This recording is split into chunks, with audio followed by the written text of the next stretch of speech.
বিয়ে কিংবা সন্তানের মা হয়ে গেছেন বলে জীবনে আর কিছু পাওয়ার নেই, এই ভাবনা বন্ধ করুন।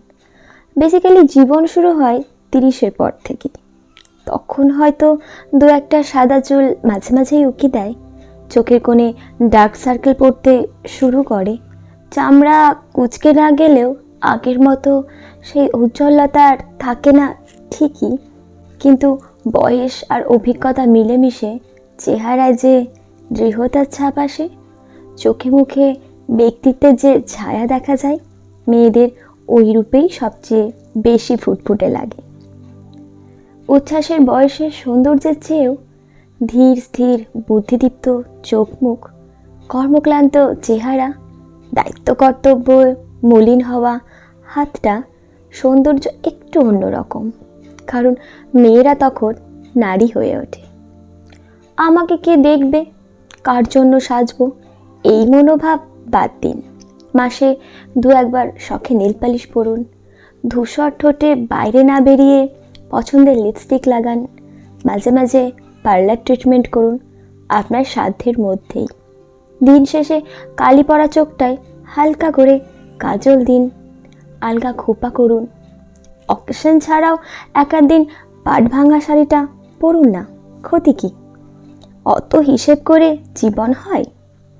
সদ্য স্নান সেরে উঠে খোলা চুলে আয়নার সামনে কতদিন নিজেকে দেখেননি বলুন তো? একটু দাঁড়িয়ে নিজেকে দেখুন, এক কাপ চা হাতে কয়েক মিনিট বারান্দায় বা ব্যালকনিতে নিশ্চিন্তে বসুন। গাছ দেখুন, পাখি দেখুন, আকাশ দেখুন। রান্নাঘরের সবজি দিয়েই টুকটাক রূপচর্চা করুন, দেখুন ফ্রেশ লাগবে। অবসরে সিনেমা দেখুন, বাগান করুন, গান শুনুন, হাতের কাজ করুন।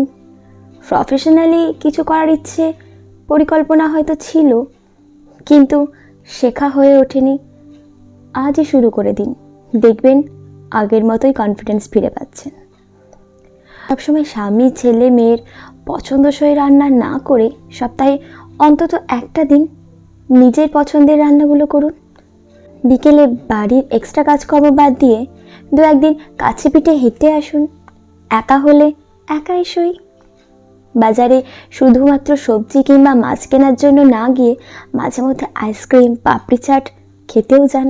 আগের মতো টক ঝাল দিয়ে ফুচকা খাওয়ার আনন্দ নিন, দেখবেন মনের কত অবসাদ চোখের জলে গলে কখন বেরিয়ে গেছে।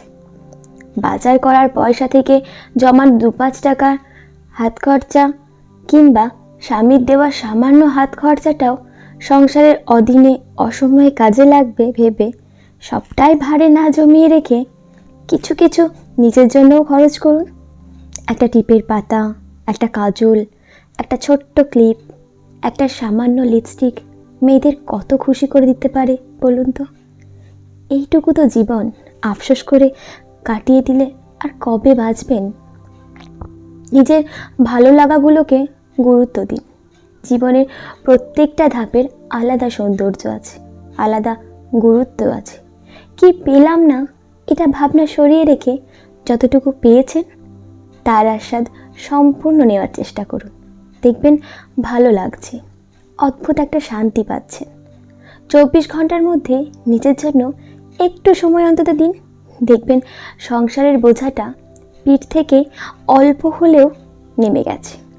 শ্রান্ত ক্লান্ত মনে কোনো কাজ ভালো হয় না, তাই ফ্রেশ হওয়া খুব জরুরি। হোমমেকারদের দায়িত্ব সব থেকে বেশি, তাই যে কোনো মূল্যে নিজেকে ভালো রাখুন, নিজের পরিচর্যা করুন। একটা গাছকে নিয়মিত জল সার দিলে, যত্ন করলে সে অনেক ভালো ফল দেয়। তেমনি নিজেকে যদি অনেকটা ভালোবাসেন, ভালো রাখতে পারেন, তবেই আপনি বাকি সকলকে ভালো রাখতে পারবেন। আয়নায় নিজেকে সুন্দর দেখা তৃপ্তিই আলাদা, আর সবসময় অন্যের জন্য নয়, কখনো কখনো নিজের জন্যও তো নিজেকে ভালো রাখতে হয়, তাই না?